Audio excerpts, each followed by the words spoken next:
Hi, this is Roger. Thanks for dropping by. Kitchen time, and I'm going to deal with the forgotten orchid. This orchid was once an annual star, and the only reason I've still got it, quite honestly, is that it was a gift from a YouTube friend. And more than a YouTube friend. YouTube friends are people that you're friendly with YouTube on that you've never met necessarily, whereas this particular YouTube friend I've met quite a few times, despite living in different countries. So here we have Dimorphorchis lowii, the forgotten orchid. Now, quite honestly, I don't think that is much bigger than when I got it about 4 years ago. And it came from John Greco in Spain, who bought one for Danny, one for me, one for Rachel, and one for himself. Only he had 2 in his pot. And the idea was that we'd all grow them in our different environments. Rachel growing her orchids basically in the home, in various different places, but in the home fundamentally. Me with my sort of grow space but in the UK environment, and then John in Spain in his apartment, and Danny with her grow space in Cyprus. Got forgotten then for a minute. And I've just forgotten mine, and what turned my head was I picked this up to water it, or not as the case may be today, and look at the algae that's got in that pot. So that's not going to do the roots any good at all. And this has been in this pot quite a long time now, so it's possible even that with the help of the algae the roots are going. So I thought we'd get it out, have a look at it and take it out of its confines. This is a Vandaceous plant. There aren't many Vandaceous plants that are going to do well in an environment like that, that's capable of staying wet, doesn't have a huge amount of air around it, and boy does that smell. I'm not a mushroom grower, but it certainly smells like I am at the moment.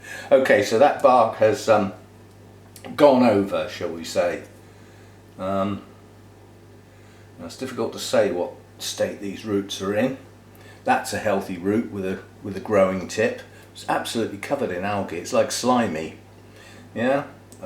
We've got very long roots on here in places. It's difficult to even work out where some of them come from or go to, because this one's growing upwards.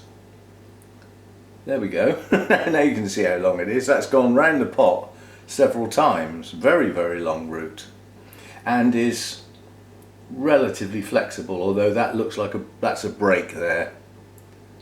So it makes you wonder whether obviously the hair-like root inside is still alive, because it looks like it's continuing to grow, even though it's got a break in it there, and another one there.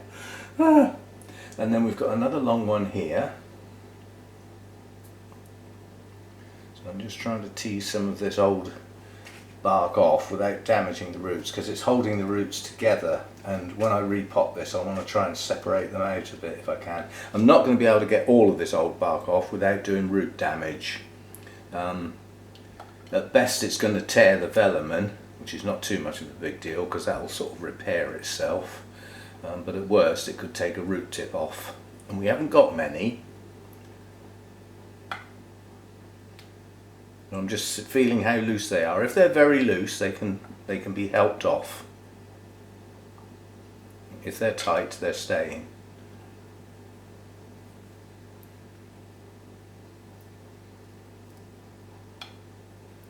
That's about it, I think. What about on this big long one then?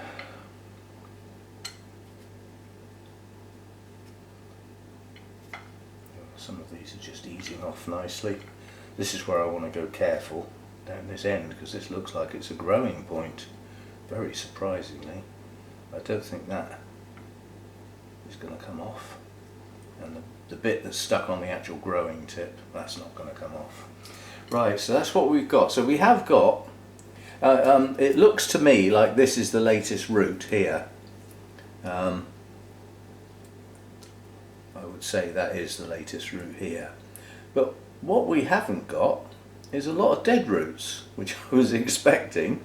We do have some whirligig roots that have gone round in circles, but none seem to have died as such. So we've actually got a root system, some very, very long ones. Right, so we have some roots, but I think these roots are going to do better and possibly branch if they've got a lot more air around them. So we can say bye-bye to the algae-ridden oh, this is all slimy. This is not good at all. So, you know, there's me saying, oh, don't blinking grow much. Well, it's not getting a lot of help, is it, at the moment? So we will give it some help. Just wash my hands now, all the slime all over them. And the first thing I'm going to do is get the hydrogen peroxide spray out and give those roots a really, really good spray, an absolute soaking, with the hope of killing that algae off. And then I might try and attempt to gently run it under the tap and see if I can gently rub some of the green off, some of the surface algae. I mean, some of the roots haven't got algae on them, but some have, and I can hopefully just ease some of that off. And that will give the roots like a clean start, clean media with the algae gone, and see what happens. I mean, it's growing a new leaf. But the trouble is, as fast as it grows a new leaf, which it does about twice a year, it drops an old one. So it never seems to gain anything, if you see what I mean. So we'll see if we can give it a spurt. So we don't need all that old stuff, and it's going in there. By hook or by crook, it's going in there. Bearing in mind these roots were all sort of spiralled round inside that pot. I'm confident I can spiral them round and get them in that little basket. But I'm going to give them a spray with the hydrogen peroxide and the clean up and see if I can get some of the algae, at least kill it, even if I can't get it off. So I'll be back in a bit with some media as well. And it'll be a media mix that most people wouldn't dream of doing in that sort of container, but I'm going to give it a go. Okay. I didn't manage to rub much of the green off of the roots, but one part on one root was like hairy green. It was actually strands of algae, so I managed to get that off, and that's quite amusing. That's what was left in a bottle last night. I can't imagine why I walked away from a tiny little bit like that in a bottle and didn't finish it. That's probably going to taste like vinegar. It's still drinkable, I'm surprised. Because my bottle of wine usually goes 2 nights, so I have sort of half on one night and then finish it off the night after. Sometimes it's not quite enough, and on the second night I have to open another one and make a little hole in it, but most of the time it does okay. And I just left that little bit in there. I can't think what on earth I was up to. Perhaps it was too close to bedtime. Anyway, what we're going to do is we're going to have some of the new large chunky bark off of the internet. And the biggest, great biggest pieces I'm going to take out. I want, given this grade of bark, I'd prefer to have the smaller pieces. I mean, look at that, the size of that. So I'm looking for sort of smaller pieces, basically, not the real giant pieces, just the sort of smaller of the selection, something like that. And then I'm going to mix coconut husk in with it. Now that's not just a handful of coconut husk out of the bag. Excuse me, I'm going to sneeze. We could prevent it, I suppose. Excuse me. Fire one. If one's not enough, you're not doing it properly. Yeah, so these are hand-picked pieces of coconut husk, and they are the biggest pieces I could find in the bag, on a par with the size of these pieces. The idea being that it holds the moisture just a bit longer than the bark on its own would do, because this bark, this new bark, is rock hard. And I suspect if I poured a litre of water on it, a litre of water would come out the bottom of the pot, and none would stay in the pot. So the roots would end up being bone dry in no time at all.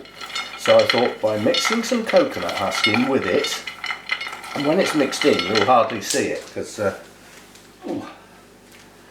getting getting down there's okay.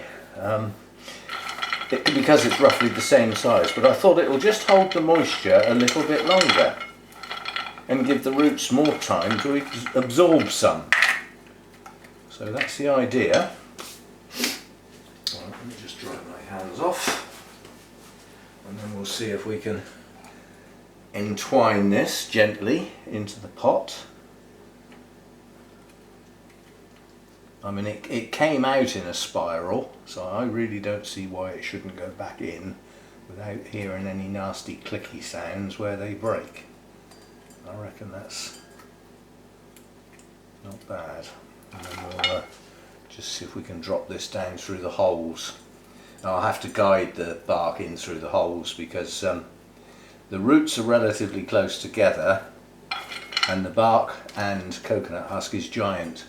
So it's not going to fall down through the holes, not without some help anyway. So I'll just have to sort of ease it down in between the roots with my fingers. And I can keep my eye on it, I can see where the gaps are and just, you know, just get some to go down in the gaps so that I don't leave huge gaps anywhere. I don't mind a little bit of sort of gaps. I mean, it is a bandaceous type at the end of the day. Grown in its perfect environment, which is very, very warm and very, very moist, these are quite happy growing bare rooted. But I can't give it that environment. I haven't got the heat. So it's always going to be struggling a bit. And with that heat, it would need very high humidity. These are warm growing plants. So I'm never going to have this in a perfect environment, which probably explains why it doesn't grow very well. It gets too cold in the winter. It's a warm grower. It shouldn't be getting as cold as it does. But hopefully with some new bark and some negative algae that's no more, maybe it'll pick up. But you know, I mean, this is potentially a minimum of 10 years away from blooming. And I said that when I got it, and I think I've had it for maybe 5 years now, at least 4 I'd have thought, and it's hardly grown at all. So I don't think we've made a hole in our 10-year target yet. It's just, you know, I haven't got the right sort of environment. I haven't got the winter heat to keep this growing year round. And when it's not growing, obviously it's effectively stalled, isn't it, if it's not growing? So it's in that state, and you know, it spends the whole winter like that. Let's have a look. That's not bad. I don't see any big holes. Just gently settle it if it wants to. Big pieces like that don't settle a lot, quite honestly. We've got our base of the plant open, so I'm just getting some smaller bits to put around the base of the plant. Make sure that's reasonably steady. And that's all that's for, is to just stop it wobbling around. Right, so that's it. That's what it's going to get. And it's also going to get a new label. Where's my cloth gone? It's also going to get a new label because that one's it's all distorted and faded and covered in algae. It actually says where it came from. Kopf Orchideen. I can't read that. Just trying to see what German nursery, I believe. And maybe it will pick up. Maybe it will pick up now. Obviously the roots are going to get a very fast wet dry cycle there, and this is also quite a bright light orchid. It likes good light. So I think what I may do is get one of those 3-pronged hangers, plastic hangers, and get this off of the depths of the shelves and get it up in the roof where it's got more air around it, and it's warmer up there and brighter. And let's see if it will pick up. Let's see if it will perk up a bit. We'll see what happens. And that's its new root there. That's its latest root, which is the tip is down in the media, so potentially that root will now grow. And that will be its latest route to find its way down in through the media. It will probably go down into the media, come straight out the side of the pot and hang down. But that is a good idea, because if some of these roots start to grow out of the pot, then it's got its ideal world. It's got some moisture in the pot to hold some moisture onto the roots for a while the plant gets a chance to suck it up, but it's also got some aerial roots which it likes. So we'll see how that goes. I'll just have a quick look in the cupboard and see if I've got one of those hangers.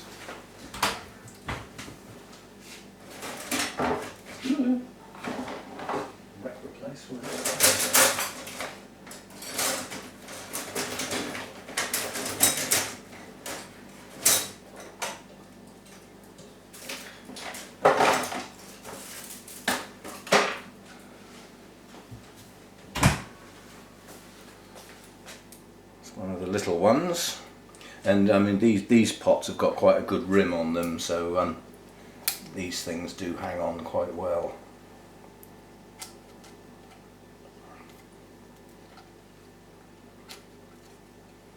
So there we go, that can go up in the roof.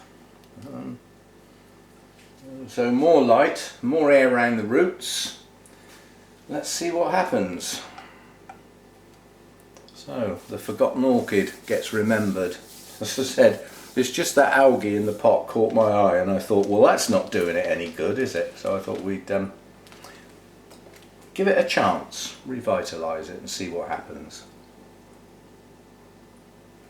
As the story behind this was the four of us were supposed to do an annual update where we were going to like measure leaves, count the leaves and how many new roots had grown, and sort of literally compare them in their different growing environments, but it all sort of fizzled out really, mainly because John doesn't post anymore, so you know, he's sort of lost touch with the internet world. I presume he's still got his orchids, but who can tell, you know. A lot of his videos were actually unboxing videos, so we got to see his collection growing over quite a long period of time.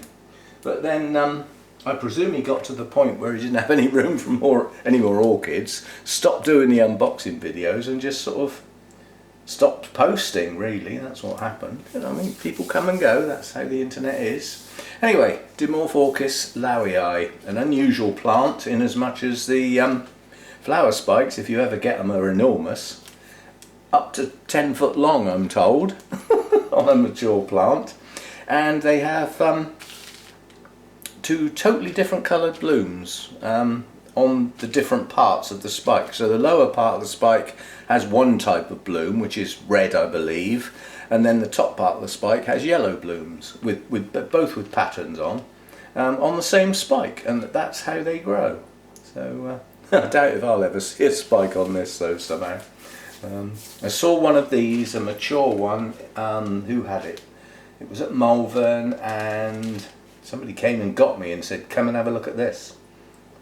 A Kearns, and it was a 40-year-old Dimorphorchis lowii in full bloom. It was absolutely stunning, and that's the first one I'd ever seen in real life with blooms on. So yeah, it was quite a spectacle. But for 40 years they'd had that plant, looking after it. I don't know whether that was the first time it bloomed or not. I didn't think to ask. Duh. But yeah, the guy from Kearns came and got me and took me to show me. Must have possibly watched a video and knew that I had one.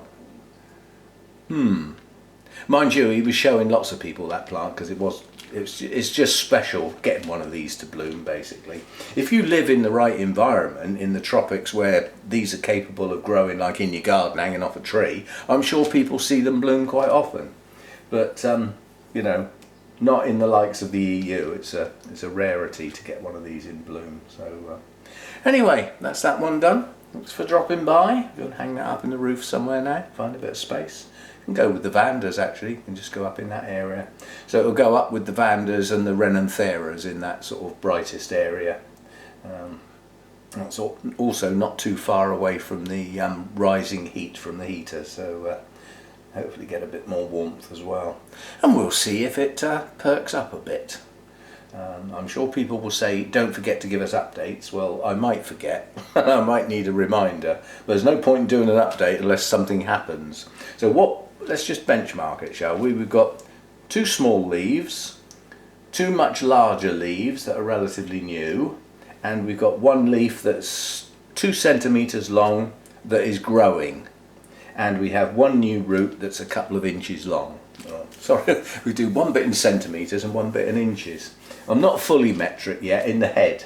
Flipping well should be. Yeah, that's probably 3, maybe 4 centimetres, the length of that root down to the tip, but the tip's in the pot, so I don't really know. So that's all we've got, and that's after quite a few years, so it hasn't done much. As I said, every time it seems to grow a new leaf, it seems to dump an old one.